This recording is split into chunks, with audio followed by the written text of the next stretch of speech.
to listen to yourself, to be peaceful within, and then only you can guide yourself in the outside world, in this institution.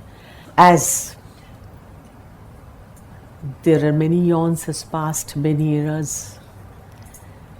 You were a child one day, now you are in your youth. Everything passes, nothing stays.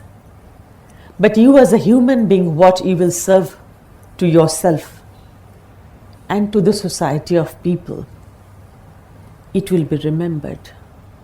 That's how you can be immortal. But to become immortal is not the issue. To feel pleasantness, to be in bliss is the issue with everyone. Who doesn't want peace? We earn for ourselves, for family.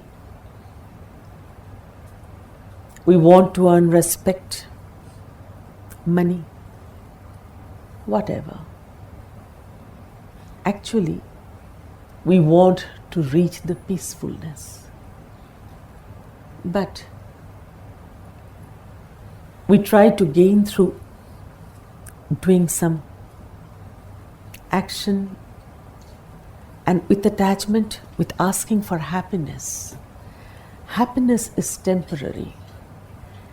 And excitement, as the young people, many of young people, has a sentence I have heard many a times asking, if saying something to attain or doing something, young mind many a times ask, is it exciting?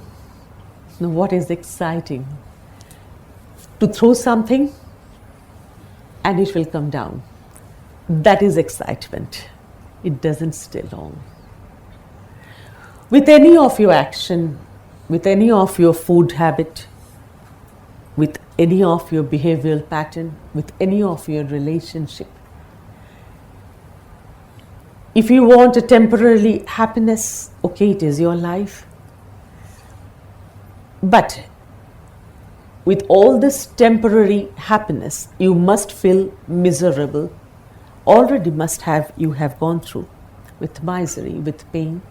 So if you want to be in peacefulness, you have to gather and learn, and you have to educate yourself. As you are educating yourself in the institution, in any institution, in family institution, in the study or management, any institution. So first, you are part of that consciousness, and that throbs is within you. Breathing is free flow. Rain is free. Earth is free. Sun is free. No one is there to manage them, but these all are disciplined. This is called nature. Can you say you are not part of this nature? Because that nature is within you, that's why you are surviving.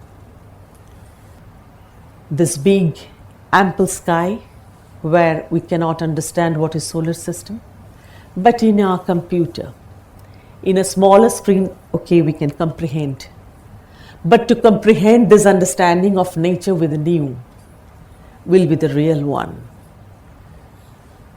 That is not the study part. That will be your experiencing part. So Guru is a phenomena. Guru is a state of mind where that mind is so natural. That's why you feel peaceful in presence of Guru.